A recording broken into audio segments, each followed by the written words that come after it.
Awesome. Okay, so I don't know if you want to. All right, so we're back. Yeah, I spent an entire time in one group, so I meant to go around to all the groups, but didn't quite make it out of first room. So I hope everyone had a really good productive discussions. So I think that we would like to probably report out and then kind of see where we are with our goals and see if anyone thinks that we should need to change things or anything like that. So should we just go ahead and start with the first group? Does that make sense? A? So that one would be, oh, I look at my sheet, hold on. Free equity and education. Oh, it's on there. Betty's gonna take it. Oh, it's over there. Okay, sorry, I couldn't see. I'm going to take the first couple. So there's two goals. One deals mostly with pre-service programs, and the second goal talks about in-service. And so we thought that could be combined into one goal just by, kind of wordsmithing the pre-service and in-service. But basically what we want it to say is something like, Brad, we changed it again. So here we go. We want it to say something like, if we stick with the all part of it, I'm not sure how to word it, but we want to say something like put systems in place to ensure that every child has an equal chance for success. Requires understanding the unique challenges and barriers faced by individual students or populations of students and providing additional supports to help them overcome those barriers.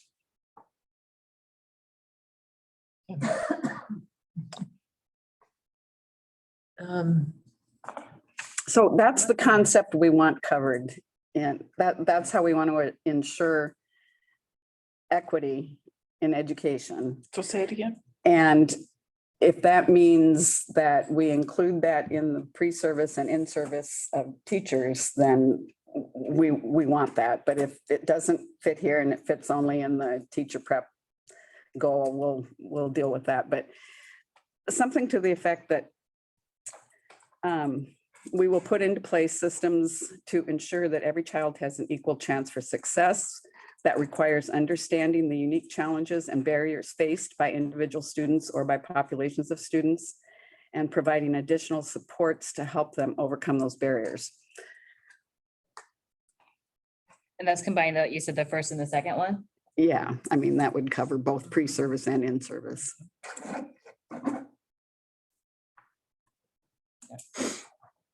Now, we also talked with John's group about trying to keep language consistent, and they were using the term cultural competence in one of their goals. And we talked about, using that in the goal that deals with ensuring equity in education. But I think cultural competence is kind of mushy. I don't think it's real. I don't know.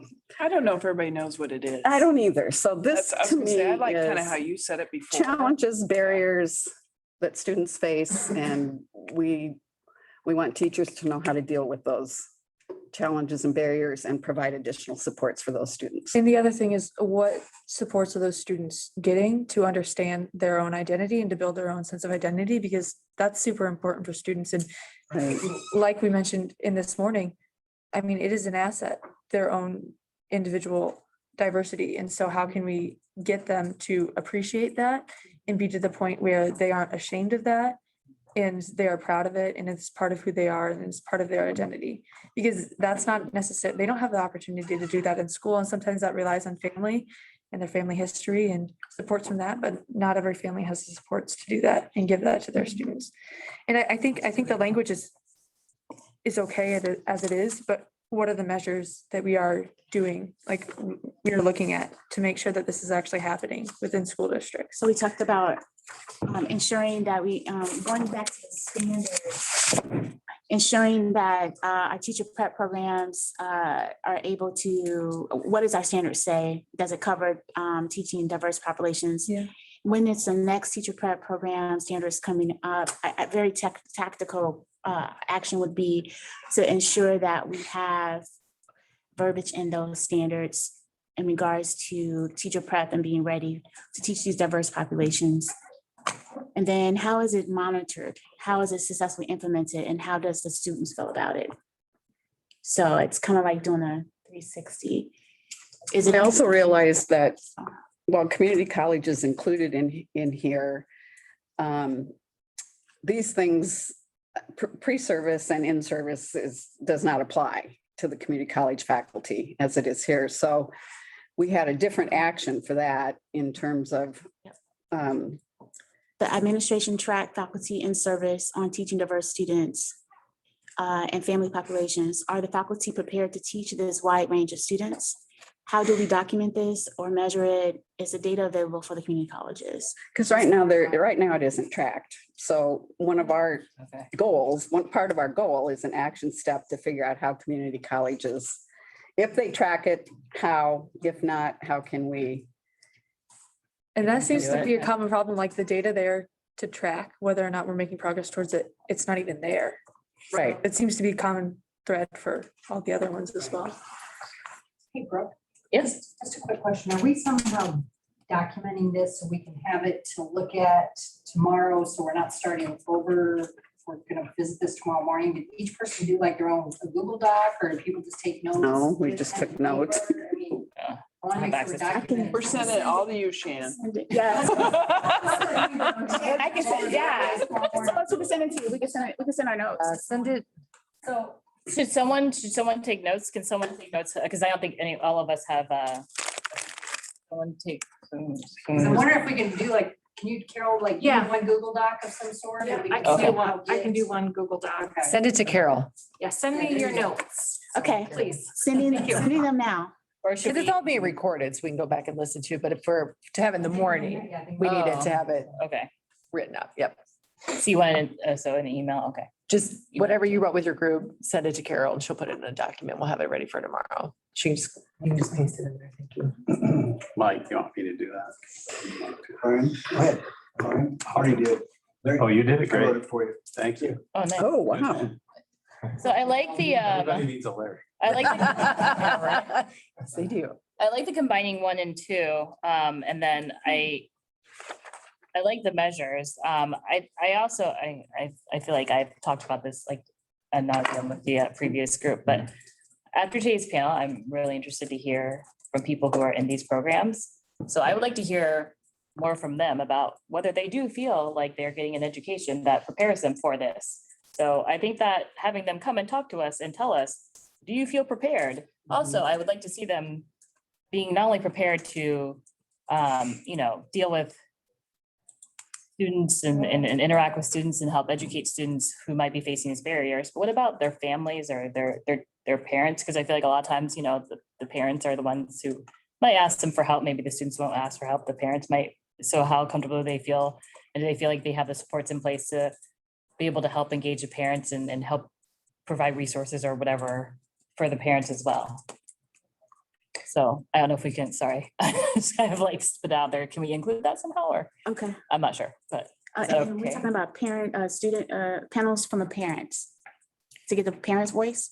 no, so panelists from the actual the pre-service program, like, so the students that are actually enrolled in the pre-service programs or the preparation program. So whether they feel like they're prepared as teachers to go out and teach these students, and also whether they feel like they're prepared to engage the parents of these students. Does that make sense? Would Sorry. you be open to a friendly amendment to that, to have it be like a statistically valid survey or something as opposed to just ad hoc comments? Yeah, I just Because don't know how that we would might do be this. more, that might be something more we can measure. I mean, that, part of the whole thing here is to get good data and evidence. And having 15 people come in and tell their story, that's great, but I don't know if that's, can we rely on that? We do, when we do our reviews, we have a survey built. When we do our reviews, we survey a whole lot of stakeholders, including current students, current student teachers, and recent alumni of programs. And so we could put together something for you together and run through it that way. And that would get you a much more representative group than using just Drake and Grandview and Iowa State. Yeah, you know, I like somebody that. close. Yeah, One you of the- said that was like hundreds of people, wasn't it? Well, there's about, I mean, the pool, the available pool is about 8,000 Okay, people, but I don't think we'll do that many No, surveys, but we no. can get you a very good representative sample. great. One of the things that I've learned this summer is the data, it takes a long time to get good and accurate data. And a lot of the times that means that it's behind and it's not necessarily representative of what is happening now. And we talked about that this morning. We want to stray away from being reactive. We have the opportunity to start being proactive right now. And part of that means we should take advantage of the data that is out there, but we should also take advantage of real-time opportunities to also get not just quantitative data, but qualitative data where we're talking and getting more into the specifics, because I feel like we have the opportunity to get more of the emotional side of that. And although that might blur the lines for data, it makes us more willing to take action. Well, I enjoyed the panel this morning. I don't think it was representative of all students No. by any stretch, but it was No. good insight. I guess my amendment maybe to the motion, but I wouldn't do the teachers that are in pre-service. I'd be looking at the teachers who have been out for almost a year Yes, in the classrooms. Sometimes you don't know until you don't know. right. We've been teaching and. We have that list.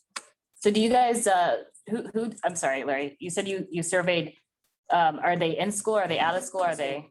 Two different things. When we do our program reviews, we have the college survey current students. We actually contract with the University of Iowa School of Ed to survey all beginning teachers in Iowa in their first year. And so, we just got our results from the last survey. I'm not sure if we have anything that would specifically inform that, but we have that list of names.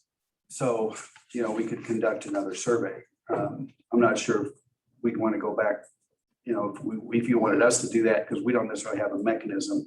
That's why we use the University of Iowa, and that would be, I would have to ask my boss for a little. Be interesting, What about going like forward? multiple choice, like the multiple choice questions. Going forward, do you have any influence on what Opportunities the for surveys look like? The For best. Yeah, we make I agree. Yeah. we write them. We write the surveys. So we Going do it forward. we do it, yes, absolutely. We can put a specific question or questions in there. We ask questions about how well are you prepared to teach these certain things.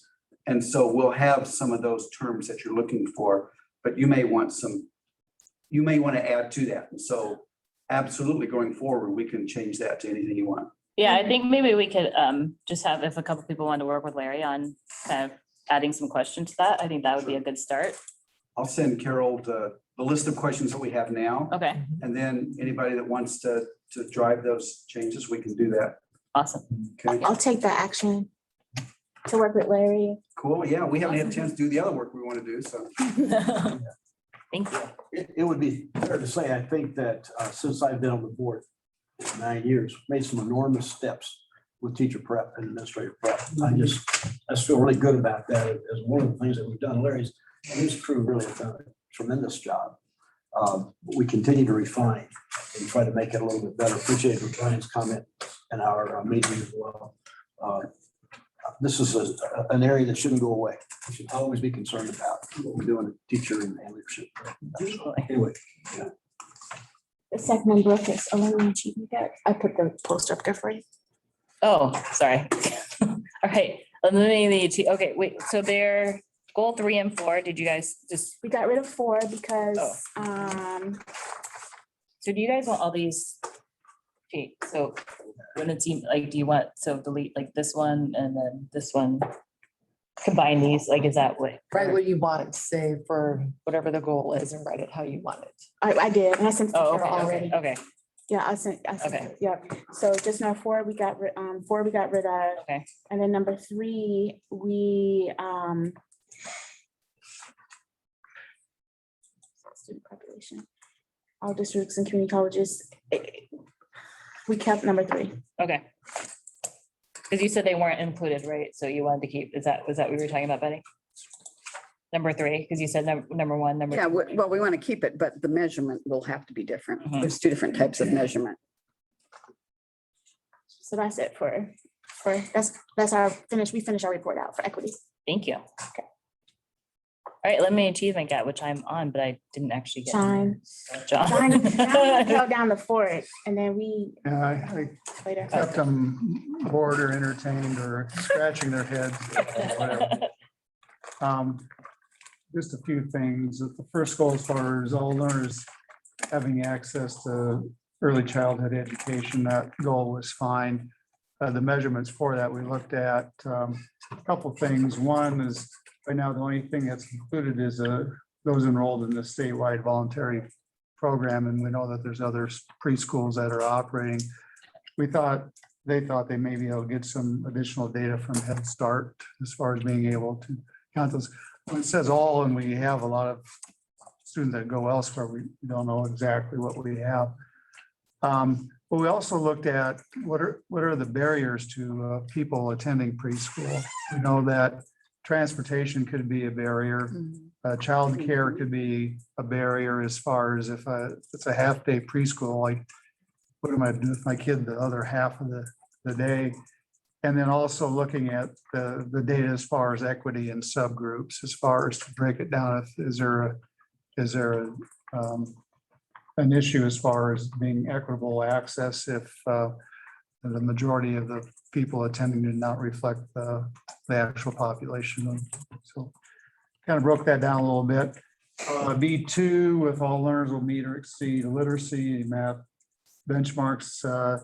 It was, right now, the data is just coming from K3, looking like we could possibly expand that to include up to sixth grade for literacy, and maybe math at 75%. So looking at additional measures. So when it talks about all students, we're looking at more than just K3, looking at what's available. And I try to make a point with the DE staff is that I don't want you to create a monster as far as trying to collect data, but if there's sources that are out there that can be collected without a lot of high hoop jumping, then whatever we can collect to validate that or to look at it further would be nice.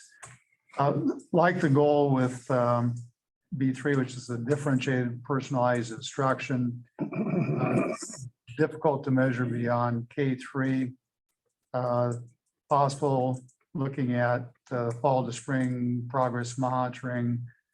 For that goal, like the goal, it's an important goal, but it's one of those goals that isn't always easy to assess. Yeah. But just because you can't assess it doesn't mean it goal that we should be still pursuing. And then last, we got into additional discussion about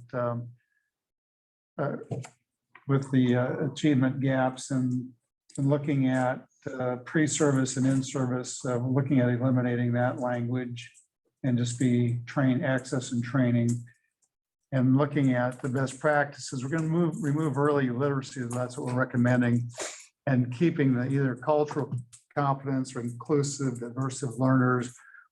We were talking about it's important to have the same type of language throughout the goal, so you're not throwing around different terms meaning different things. So, and we didn't get to how we were going to measure that, so to speak, but that's as far as we got. So I have a question, not necessarily for your group, but for us as a whole.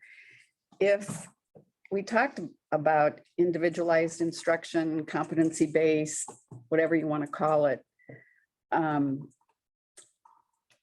if that is a priority for us, and apparently the state's already doing, I mean, Robert had that graph that showed Iowa was kind of far ahead, which I don't know what we're doing in that regard.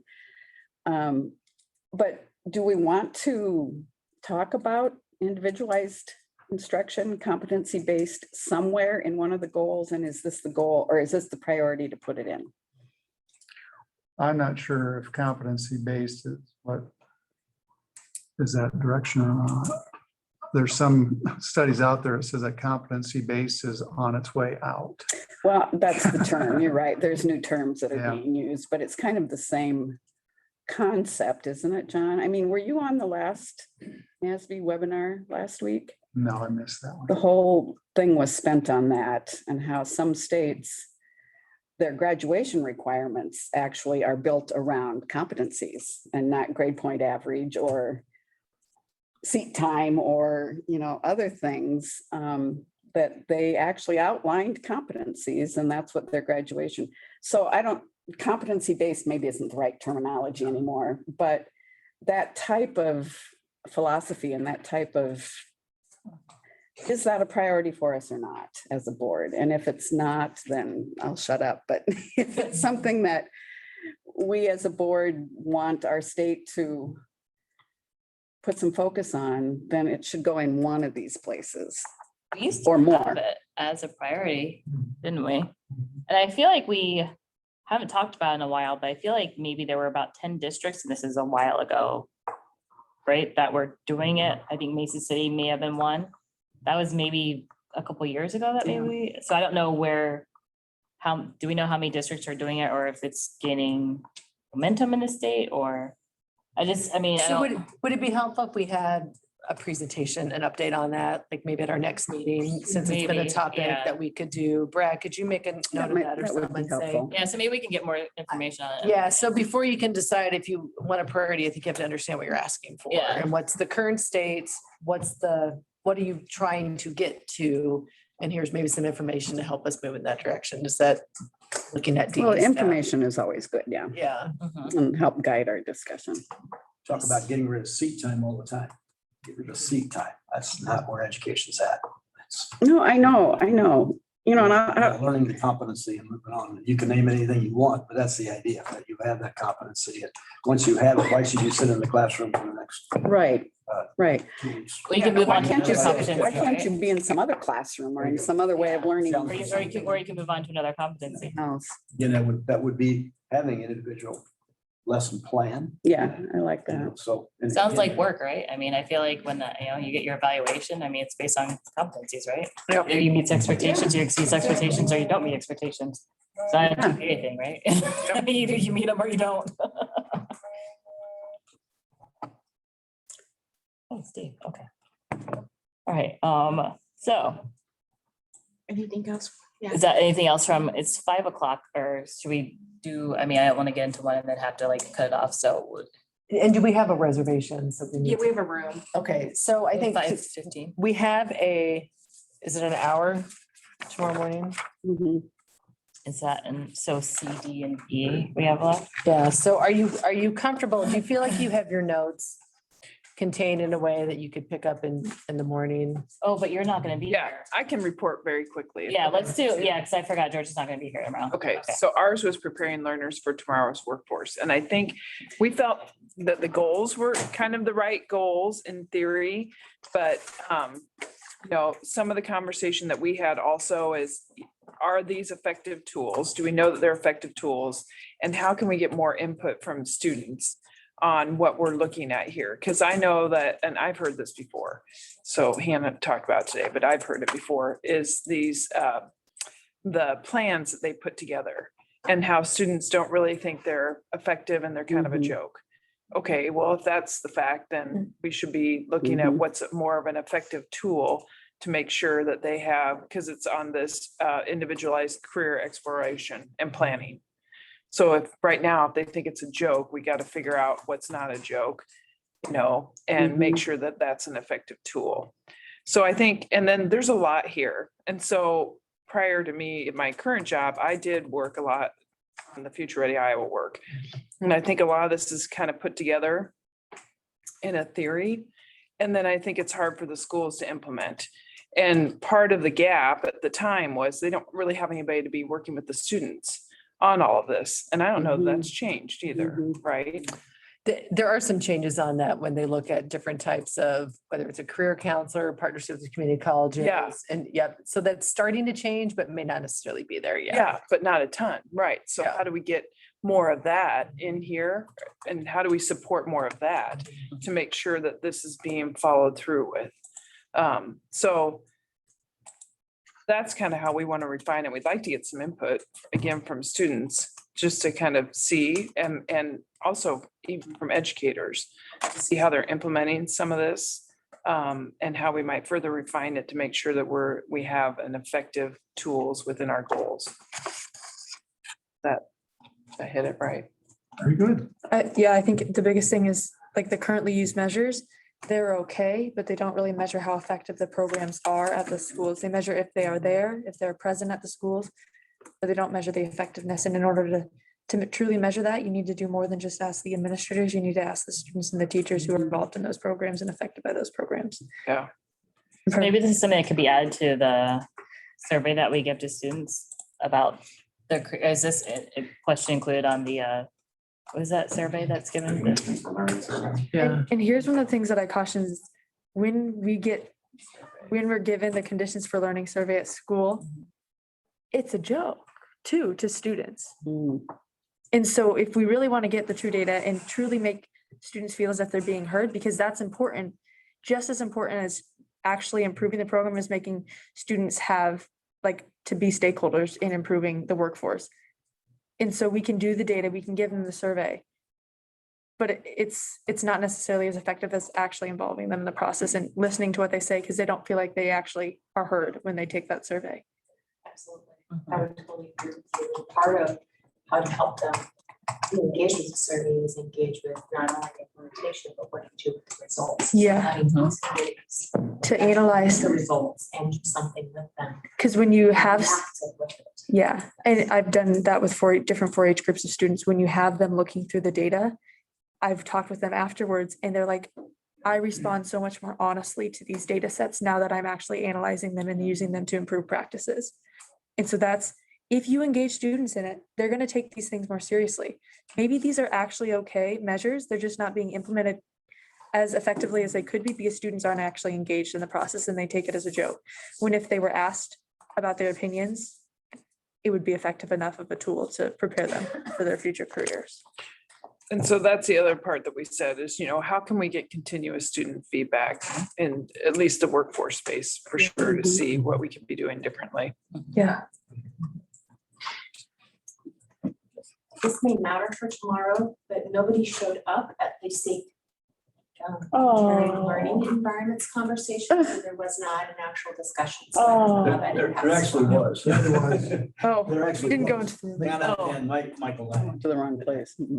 So Oh, we were here, nobody showed up from the department, but we That's don't care, because it's we were okay. we were sitting in 2 South classes. I don't listen to instructions very well. That was our bad. We spent like 45 minutes doing the career. Yeah, and then he came. We were in both in and- it, and then we yeah. came in and went down here Sorry. and didn't go into that room. So Sorry. Well, we can do a report now if you want, or maybe you want to get going. We can do it in the, if you have notes for it, you guys have notes for it? Well, I think the conversation needs to be continued a little bit. And with the department staff, that was our bad. Important thing we do. Yes, I Absolutely agree. Most important thing we do, and yet it's last, and we always put it last, and we always wait till last. So I like to have a little conversation with everybody. Can we do that tomorrow for 10 minutes maybe, or is that okay? I agree. I guess that, More yeah, than I 10 mean, I think that's fine, yeah. do you want to have it as a large group?